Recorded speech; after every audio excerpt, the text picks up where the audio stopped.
자, 오늘 하나님께서 우리에게 주신 말씀은 일단 우리 요한복음 3장부터 9절까지 다 읽어보겠습니다. 자, 큰 소리로 읽어보겠습니다. 우리 어른들 먼저 읽고 아이들 읽겠습니다. 요한복음 죄송합니다. 마태복음 5장 3절. 자, 어른들 먼저 읽고 아이들 읽겠습니다. 시작.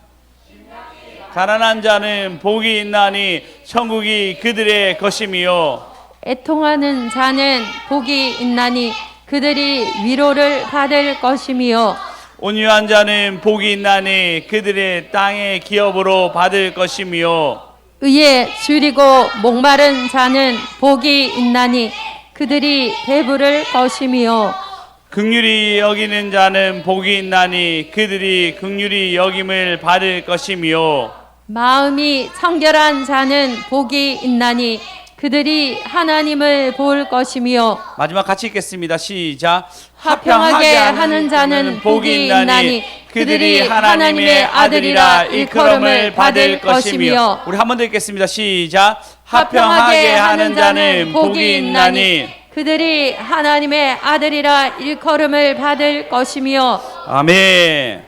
자, 화평하게 하는 자는 복이 있나니에 대해서 오늘 말씀을 나누고자 합니다. 화평하면 영어로 뭐죠?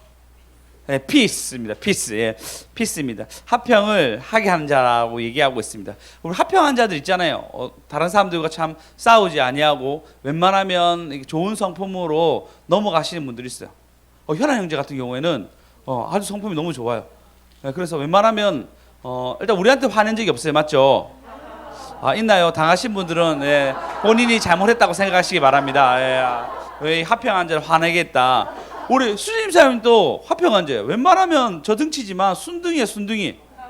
네, 이렇게 보이지만 지금 완전 순둥이에요. 그러니까 아주 보라면서 왜 얼굴이 가서 빨개져요.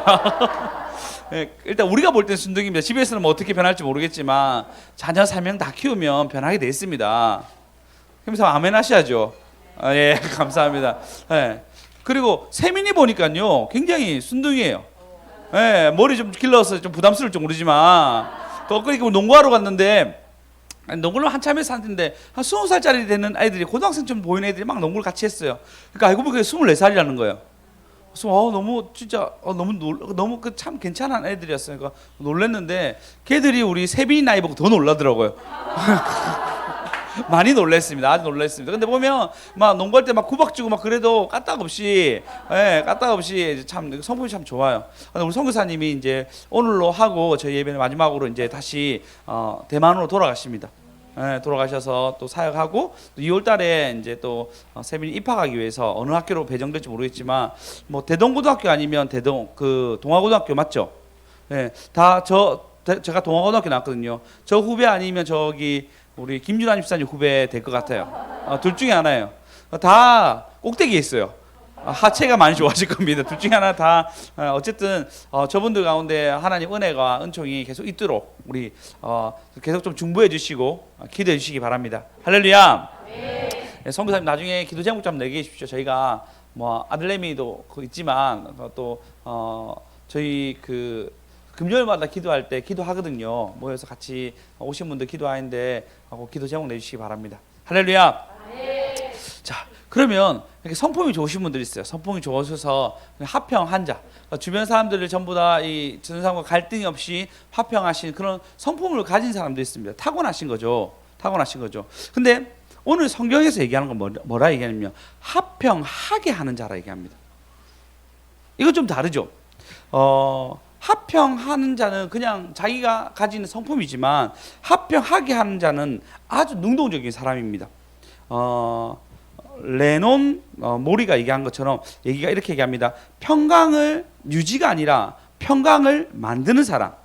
적대감을 종식시키고 다툼이 있을 때 다툼을 없게 만드는 사람을 우리 얘기하는 화평한 자, 피스 메이커죠.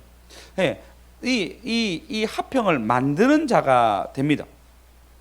그래서 여기서 또 아가일이라는 신학자가 이렇게 얘기합니다. 안주하는 자가 아니라 선으로 악을 적극적으로 이긴 자가 화평하게 하는 자입니다. 안주하는 자가 아니라 어떤 상황의 갈등을 규제해서 안주하는 것이 아니라 본인이 가지고 있는 화평케 하려고 노력하고 그걸 적극적으로 활용한 자가 화평하게 하는 자라고 얘기합니다. 그러니까 갈등과 분리라는 그 악을 화평으로 적극적으로 참여하는 자가 바로 화평하게 하는 자입니다. 그 화평하게 자는 화평한 자를 뛰어넘어서 화평케 하는 자로 달라집니다. 그러니까 내가 여기서 그냥 화평한 자가 있으면 여러 가지 사람들 화평하는데 어떤 갈등을 보고 본인이 거기에 대해서 마음 아파하고 그 갈등 안에 들어가는 자입니다. 정확하게 얘기하면요, 우리는 갈등 가운데 있는 사람들과 기도하기 이렇게 간단하게 얘기한 것이 아니고 마음 아파하며 그걸 해서 괴로워하며 이것을 해결하기 위해서 노력하는 자가 화평하게 하는 자입니다. 할렐루야. 예. 그래서 물론 이걸 해결하기 위해서 말로 얘기할 수 있습니다. 말로 좀 이렇게 좀 그런 갈등이 있는데 좀 잘했으면 좋겠어 얘기할 수도 있고, 또 적극적으로 어떤 부분을 기도할 수 있고, 또 할 수 있다면 더 많은 것들로 수고할 수 있습니다. 하나님께 올려드려서 중보 드릴 수도 있습니다. 근데 여기서 아까 얘기했듯이 중요한 것은 여러분이 괴로워하셔야 돼요. 어떤 갈등이 있는 거에 대해서 그냥 뭐 둘이가 갈등이 있는갑다, 아니면 어떤 공체나 어떤 사람들의 갈등이 있는갑다 이런 것이 아니라 그것 때문에 괴로워야 됩니다. 마음 아파해야 되고, 그리고 그걸 위해서 여러분 노력하는 사람이 화평하게 하는 자입니다. 근데 화평하는 자는 뭐라 했냐면 그들이 하나님의 아들이라 최고의 지위를 주는 하나님의 순간이 됩니다. 성경에서 보면요, 가장 잘 나와 있는 본문이 있습니다. 바로 빌레몬서입니다. 성경책의 구석태기에 한 장만 딱 있는 편지입니다. 빌레몬서니까요, 사울은 히브리식 이름이고 사울은 히브리식 이름이고 바울은 헬라식 이름입니다. 그러니까 사울과 바울, 물론 그 왕이 있으니까 좀 헷갈릴 수 있겠지만 어쨌든 바울이라 얘기하겠습니다. 바울이 빌레몬에게 편지를 씁니다. 근데 내용을 전체적으로 보면요, 한번 볼까요? 바울이 지금 갇혀 있습니다. 예수를 위해 갇힌 자 바울은 형제 디모데는 우리의 사랑을 받은 자여 동역자 빌레몬과 그다음요 자매 아비아와 우리와 함께하는 병선 아킨보에게 편지 씁니다. 근데 실제적으로 빌레몬서니까요, 빌레몬에게 편지를 쓰는데요, 10절에 보면요 누가 등장되면요, 읽어보겠습니다. 시작. 갇힌 중에서 낳은 아들 오네시모를 위하여 내게 간구하노라. 예, 누가 나오죠 이름? 예, 오네시모. 축구 선수 오네시모도 있는데 일단 오네시모가 나옵니다. 오네시모가 나오는데 이 오네시모가 갇힌 자 중에 나왔다 얘기합니다. 그러니까 지금 바울이 자기 아들 디모데도 낳은 아들 얘기하는데 지금 갇힌 자 중에 낳은 아들 오네시모에 대해서 얘기하는데, 오네시모가 누구냐면요, 그는 빌레몬의 집에 있다가 도망쳐 온 거예요. 종이 도망쳐 왔습니다. 그리고 어떻게 왜 도망친지에 대해서는 자세히 안 나오지만 나중에 보면 빚을 갚는다 얘기한 것처럼 어떤 큰 빚을 지게 했던 것 같습니다. 실수를 했든지 아니면 종으로서 도망친 거 잘못한 거죠. 그 당시에 종으로 도망가잖아요. 그러면요 주인이 그를 잡아서 죽일 권한도 있었고 심지어 십자가에 못 박을 권한도 있었어요. 그러니까 종의 신분은 굉장히 불리한 신분이었죠. 그가 도망가서 로마에 오게 되는데, 로마에서 뭐 도둑질했는지 뭐랬는지 알 수 없지만 그가 잡혀서 감옥에 오게 됩니다. 그때 바울을 만난 거예요. 얘기를 서로 해서 막 얘기하다 보니까 너 어디서 왔니? 골로새에서 왔습니다. 골로새 누구 집에 있었나? 제가 사실은 빌레몬의 종이었습니다. 얘기하니까 빌레몬? 내가 너무 잘 아는 사람인데?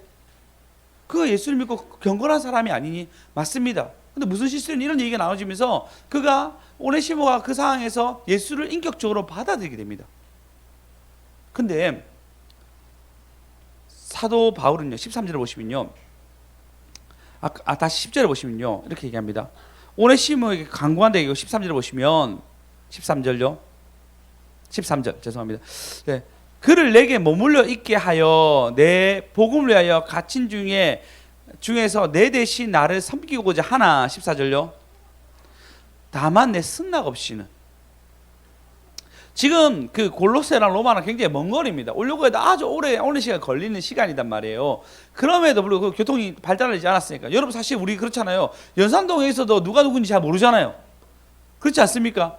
물론 그때부터 인구수가 훨씬 더 많아졌으니까 다르겠지만, 그러는데 그 먼 거리에서 오네시모가 잡혀서 자기에게 같이 있는 것으로 복음에 아주 도움자로서 있는 게 너무 좋은데도 불구하고 그가 뭐라 하냐면요, 빌레몬과 오네시모의 화해를 시키기 위해서, 그리고 굳이 자기가 다 가지는데 손해를 보면서 그 승낙할 것을 요구하게 됩니다.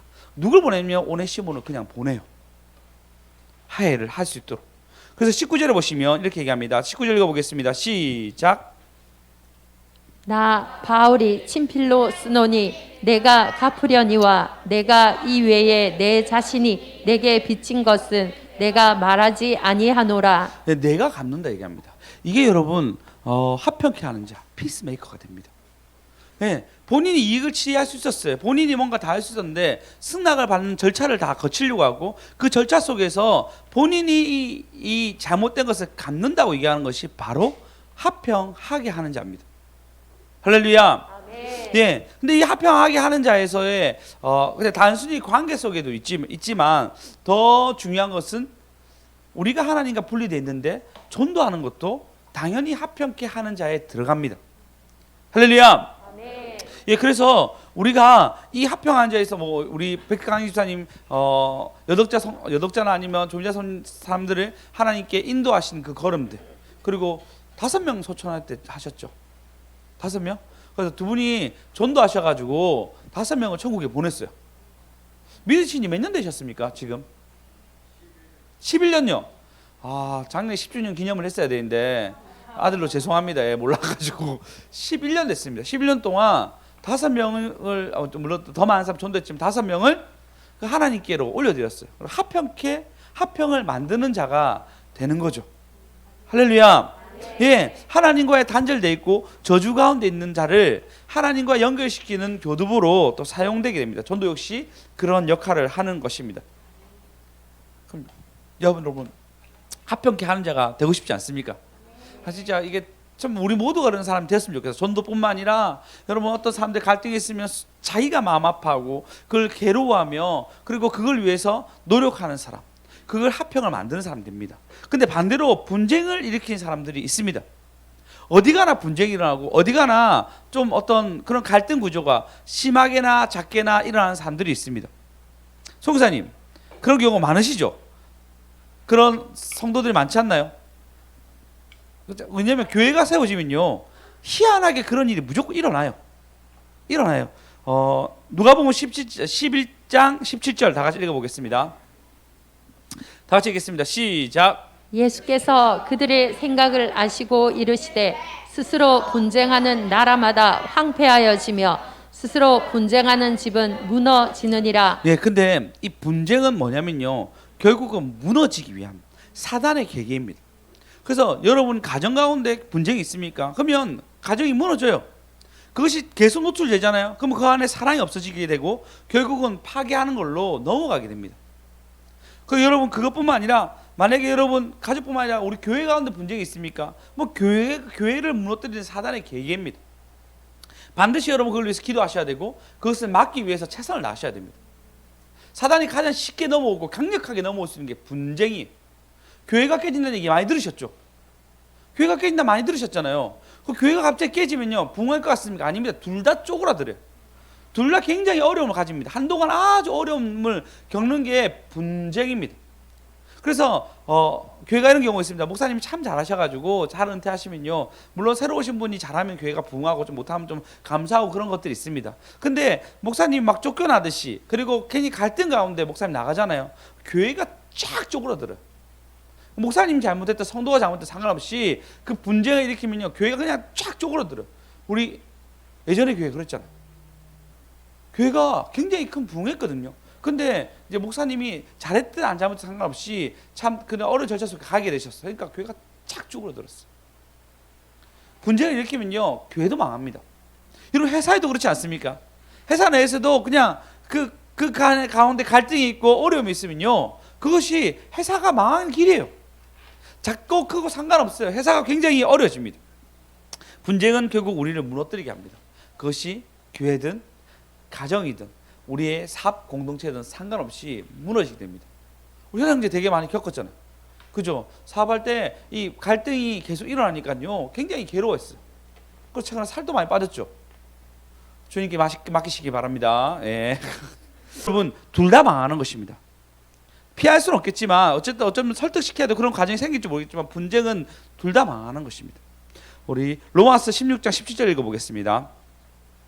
다 같이 읽겠습니다. 시작. 형제들아 내가 너희를 권하노니 너희가 배운 교훈을 거스려 분쟁을 일으키거나 거치게 하는 자들을 살피고 그들에게서 떠나라.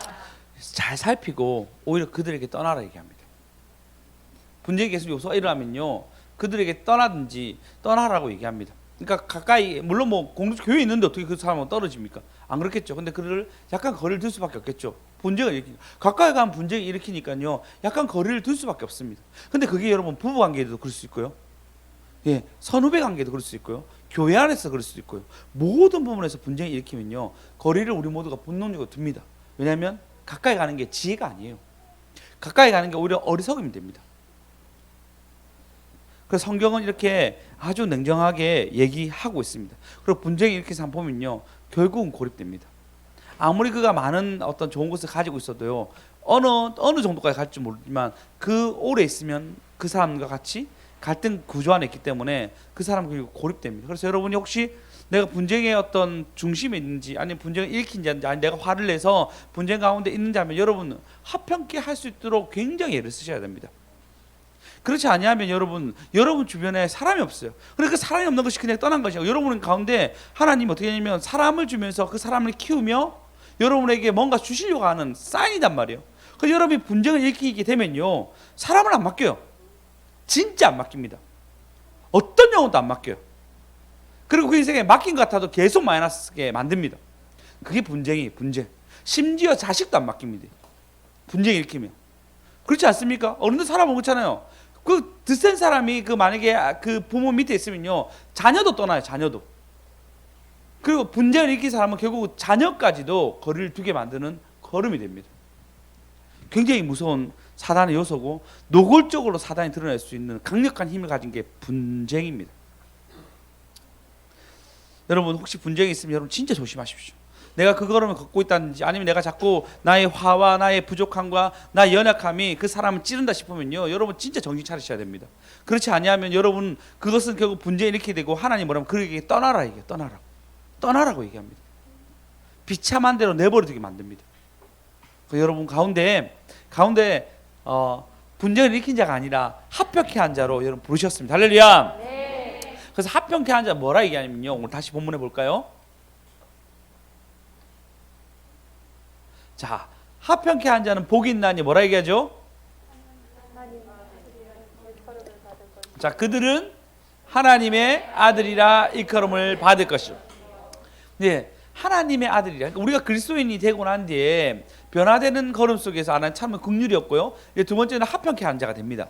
그러니까 긍휼과 합평케 한 자가 물론 짝지어서 가겠지만 하나님의 아들이라 일컬음을 받는 사람이 됩니다. 그러면 여러분 하나님의 아들이라 얘기하면요 존 노렌드가 이렇게 얘기합니다. 하나님이 아들이라 하는 것은 하나님께서 이제 그들을 자신의 언약 백성으로 분명히 인정하신 것입니다. 그 여러분 가운데 합평한 마음이 막 들기 시작하고 전도하는 마음뿐만 아니라 어떤 갈등 구조에 있으면 괴로워하면요 여러분이 어떤 마음을 가진 게 어떤 것이 되냐면 완전한 언약 백성이 되는 거예요. 물론 우리가 언약 백성입니다. 모두가 언약 백성이지만 그 마음 자체가 그러니까 내가 제자가 된 증표가 뭐냐면요 그 갈등을 못 견뎌하는 거예요. 마음 아파하는 그게 그냥 언약 백성인 거예요. 완전한 구원에 이르는 하나님 길이 됩니다. 할렐루야. 네. 그래서 여러분 하나님의 아들이라고 불리면요 언약 백성이 되는 걸음뿐만 아니라 또 다른 블룸버라는 사람이 있습니다. 이 사람은 더 뉴 아메리카 주석이라고 주석을 쓰신 분인데 그분이 이렇게 얘기합니다. 다른 사람들은 그들을 하나님의 참된 대사들 곧 하나님의 형상을 본받는 자라고 알아볼 것이다. 다시 얘기하겠습니다. 다른 사람들이 그들을 볼 때 하나님의 참된 대사 곧 하나님의 형상을 본받는 자라고 얘기합니다. 그럼 여러분 화평케 하는 자는 강력한 하나님의 이름을 높이는 걸음이 됩니다. 너무너무 중요해요. 이것이 여러분 어느 곳에 있든지 심지어 선교지에 있든지 아니면 여러분 삶 가운데 있든지 상관없이 여러분이 합평케 하는 자는 하나님의 형상을 본받는 자로 사람들이 그를 알아본다는 거예요. 네가 이게 합평케 하니까 네가 진짜 예수 믿구나. 네가 합평케 하니까 네가 교회 다니니까 참 좋구나라고 그 사람들이 안 믿지 않는 사람들이 그 믿지 않는 그 사람을 보게 됩니다. 그러니까 내 자체가 하나님을 홍보하는 홍보 대사가 됩니다. 내 자체가 광고판이 되는 거예요. 할렐루야. 꼭 그렇게 된 저와 여러분 되었으면 좋겠습니다. 그래서 여러분이 피스메이커, 꼭 영혼과 영혼, 그리고 그 사람의 아픔들을 좀 보고 갈등의 구조에 대해서 있는 사람들을 보고 안타까워하며 기도하는 사람, 그 사람은 하나님의 아들이라고, 하나님의 사람이라고 얘기합니다. 물론 여러분 딸들은 좀 속상할 수 있죠. 왜 딸들이 얘기하지 아니하나 생각할 수 있잖아요. 한 번도 그런 생각한 적 없습니까? 없습니까? 예. 왜 그러냐면요, 이 당시에 글로 써있기 때문에 그렇습니다. 이 당시에 나 아들만 상속을 받아주셨어요. 아들만. 그러니까 그 여자든 남자든 아들이라고 칭해 주는 게 오히려 여자들은 굉장히 좋은 것이었습니다. 그래서 아들이라고 얘기합니다. 그러니까 지금으로 해석하면 아니면 바르게 우리가 지금 현대로 얘기하면은 하나님의 사람이다, 하나님의 자녀라라고 고칠 수 있습니다. 근데 이것은 유업을 이을 자, 기업을 받을 자니까요, 하나님의 아들입니다. 그러니까 아들이라 얘기할 순간 그냥 아들로 끝나는 것이 아니고 아버지의 기업을 받는 자가 됩니다. 이게 너무 중요한 거. 그래서 여러분이 합평케 하게 되면요, 아버지의 기업을 받은 자가 됩니다. 너무 좋지 않습니까? 할렐루야. 할렐루야. 그래서 전도하는 사람은 아버지의 기회를 받아요. 갈등 구조에 있는 사람들 마음 아파하면 그것을 적극적으로 노력하는 사람은 하나님의 상급을 받습니다. 예. 그래서 성경은 뭐라 얘기하면 하나님의 아들에 대해서 얘기한 것이 있습니다. 누가복음 6장 35절입니다. 다 같이 읽어보겠습니다. 시작. 오직 너희는 원수를 사랑하고 선대하며 아무것도 바라지 말고 구워주라. 그리하면 너희 상이 클 것이요 또 지극히 높으신 이의 아들이 되리니 그는 은혜를 모르는 자와 악한 자에게도 인자하시니라. 네. 원수를 사랑하며 선대하며 아무것도 바라지 않고 구워주라. 그리하면 상이 것이요 지극히 높으신 하나님의 아들. 무엇인가 주는 사람이에요. 무엇인가 줌으로써 그 합평케 하는 자를 만들어 가는 것입니다. 여러분, 높으신 하나님의 아들이라고 얘기하고, 그리고 거기에 대한 선대를 우리가 받게 됩니다. 할렐루야. 그래서 여러분, 사랑을 주든지 기도를 주든지 마음을 주든지 주는 자가 되십시오. 주는 자가 돼야지 그 나중에 갈등 가운데 있을 때 내가 들어갈 수 있는데, 나는 한 번도 준 적 없는데 갑자기 와가지고 야 너희들이 좀 이렇게 관계를 좋게, 이렇게 할 수 없단 말이에요. 그렇지 않습니까? 내가 뭐 한 것도 없는데 이 관계가 전혀 없고 좋은 관계가 전혀 없는데 거기서 들어가가지고 내가 그렇게 얘기할 수 있겠습니까? 안 됩니다. 반드시 합평케 하는 자는 이미 주는 자고, 이미 사랑을 주는 자고, 이미 기도를 해준 사람이고, 이미 마음을 주는 사람이고, 주는 자가 되어 있습니다. 그리고 난 뒤에 합평을 만들게 되고, 그러면 그 사람도 이미 이 사람이 끼어드는 순간 그 사람한테 화를 낼 수가 없는 거예요. 그 사람이 뭐라 얘기할 수 없는 거예요. 왜? 합평을 만든 자고 그 세월 속에서 이미 갈등 구조의 많은 것들을 이긴 사람이니까 그 사람이 합평케 되는 걸음을 걷는 거예요. 우리 옆 사람한테 얘기합시다. 삐지지 맙시다. 삐지지 맙시다. 우리 다시 분노하지 맙시다. 분노하지 맙시다. 예, 사랑을 줍시다. 사랑을 줍시다. 그래서 주는 자가 되셔야 됩니다. 주는 자. 그러면 그 관계를 만드는 자가 되는 것입니다. 여러분, 화평이라는 의미는 사실은 중재자라는 의미가 들어가 있습니다. 중재자. 마지막 마무리하겠습니다. 이사야서 59장 16절 보겠습니다. 다 같이 읽어보겠습니다. 시작.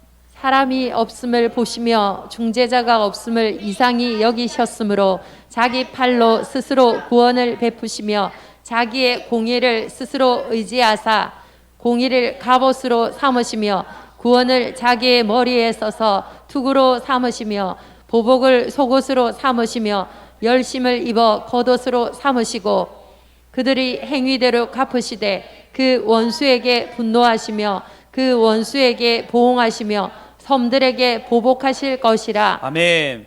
예, 다시 16절에 보시면요, 사람이 없음을 보시고 중재자 없음을 보시고 이상히 여겨 자기 팔로 스스로 구원을 베푸셨습니다. 그게 우리 하나님이세요. 그게 우리 예수님이세요. 우리가 죽고 난 뒤에 하나님 심판대에 있는 거, 우리가 하나님과 합평하지 못해서 분노 가운데 있는 것을 너무 마음 아파하셨어. 그래서 뭔가 중재자 없는 것을 너무 마음 아파하셔서 그분이 오셨습니다. 그래서 그분이 하나님과의 관계가 끊어지면서 우리에게 사랑을 전했고요. 그분이 십자가에 매달리면서 자유가 없어진 거, 자유가 없어지면서 우리가 자유를 얻게 하신 분이 바로 예수 그리스도입니다. 할렐루야. 그럼 여러분, 우리 그런 그리스도의 사랑을 받았다면 우리는 합평케 하는 자로 삶을 사셔야 됩니다. 하나님의 사람으로서의 삶을 사셔야 됩니다. 그래서 여러분, 이번 한 주 주는 자가 되셔서, 사랑을 나눈 자가 되셔서 합평을 만드는 저와 여러분 되었으면 좋겠습니다. 우리 한번 기도합시다.